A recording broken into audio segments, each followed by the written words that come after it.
Immigrer fait aussi partie des meilleurs projets que tu puisses avoir dans ta vie. Tu as sans doute été motivé à prendre cette décision à cause de certains faits.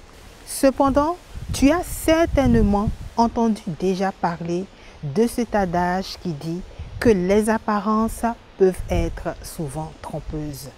Aujourd'hui, dans cette vidéo, je vais encore partager avec toi l'une de mes nombreuses expériences concernant ce sujet. Si tu ne le sais pas, cela fait plus de 7 ans que je suis en Europe.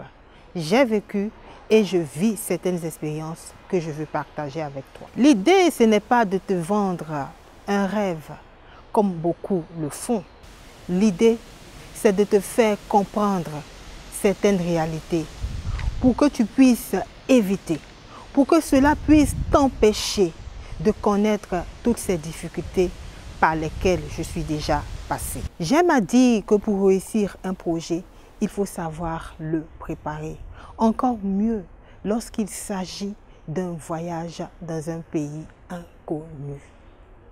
Si tu as envie de réussir ton immigration, cette vidéo est pour toi.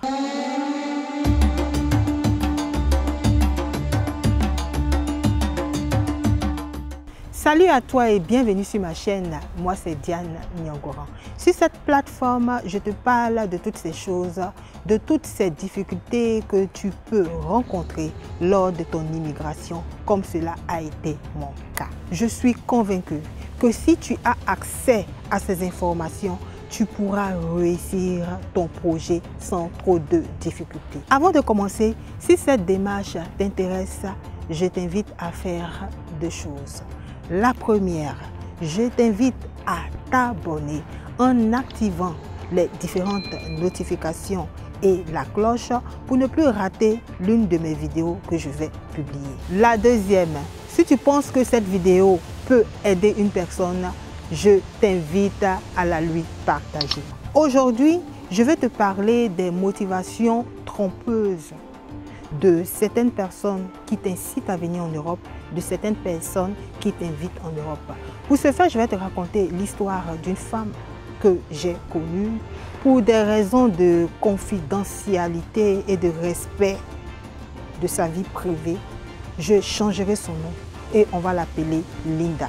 Je te raconte l'histoire de Linda. Linda, c'est une jeune femme qui avait à l'époque 30 ans. Elle vivait en Côte d'Ivoire, c'est une Ivoirienne qui vivait en Côte d'Ivoire et elle avait sa sœur qui vivait en Suède. Il y a un moment donné de sa vie, elle voulait venir en Europe, mais sa sœur ne voulait pas. Et à un moment, sa sœur a voulu que Linda puisse la rejoindre en Suède. C'est ainsi que sa sœur lui a fait parvenir son passeport et de façon clandestine, Linda est arrivée en Suède. Imaginez-vous sa joie parce que c'était une façon pour elle de comprendre que son rêve allait pouvoir enfin se réaliser. Tous les projets qu'elle avait en tête allaient pouvoir se réaliser. Mais les choses ne se sont pas passées comme elle le prétendait, comme elle le pensait. Parce que cela faisait bientôt près de 9 mois qu'elle était là. Mais aucune démarche administrative avait été faite pour sa régularisation. Linda était confrontée maintenant au problème d'être une personne sans papier. Le stress de ne pas pouvoir aller où on veut. Le stress de se faire rapatrier. Mais lorsque elle demandait à sa sœur de l'aider à entreprendre des démarches pour sa régularisation, elle constatait que sa sœur ne voulait pas. Et cela avait commencé à embêter Linda.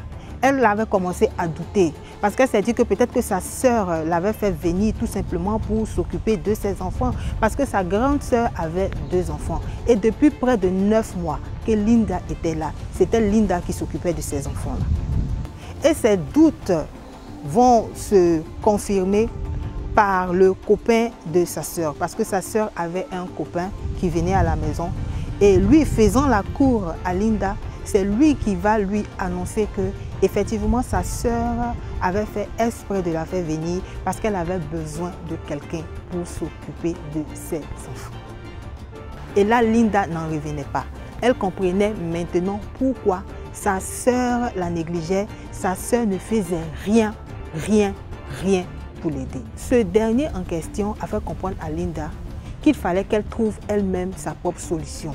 Sinon, elle allait rester dans cette situation pendant des années sans avoir des papiers. Il a donc incité à avoir un travail au noir. Linda était très avide des mains, c'est-à-dire qu'elle savait faire des tresses. Donc ce dernier l'a aidé à trouver des clientes. Et Linda avait commencé, sans que sa sœur ne le sache, elle avait commencé à tresser et avait commencé à gagner de l'argent, beaucoup d'argent. Par reconnaissance, vu que c'était le copain de sa grande sœur qui l'aidait, elle a finalement accepté ses avances et a commencé à avoir des relations avec lui. Sa grande sœur, voyant, sentant cette chose-là peut-être venir ou sentant cette chose-là se passer, parce qu'elle avait constaté que Linda était devenue un peu trop impolie envers elle, avait commencé à avoir la grosse tête, donc sa sœur l'a mise dehors. Mais ce n'est pas une chose qui a fait pleurer Linda parce que Linda avait déjà planifié certaines choses. Linda avait rencontré dans ce laps de temps un monsieur, un mec, un Ivoirien comme elle, que nous allons appeler Max. Elle a décidé, puisqu'elle avait commencé à travailler au noir et commencé à avoir de l'argent, elle avait décidé de faire un faux mariage, ce qu'on appelle en Europe ici un mariage blanc. C'est-à-dire lui donner une certaine somme d'argent pour qu'il puisse l'épouser et enfin avoir ses papiers. Max aussi a accepté cette situation. Il était européen, mais il était dans la galère, il avait des problèmes et il a accepté cela. C'est ainsi que Linda est allée aménager chez Max pour que ce faux couple-là, comme on dit, paraisse vrai aux yeux des autorités, aux yeux des voisins. Où il y a une femme et il y a un homme, il y a souvent des rapprochements physiques. C'est comme ça que Max n'est pas resté indifférent aux rondeurs, à la beauté de Linda et il a commencé à réellement avoir des relations avec Linda. C'est-à-dire que ce mariage, ce faux couple-là qu'ils avaient au départ conçu est devenu en réalité un vrai couple. Et c'est une chose qui a plu à Linda vu que elle a compris qu'elle n'allait plus maintenant payer. Elle avait maintenant un vrai mariage, un vrai amour. Donc, ils se sont mis en relation, ils se sont mariés et voilà qu'ils entreprennent maintenant les démarches administratives pour la régularisation de Linda.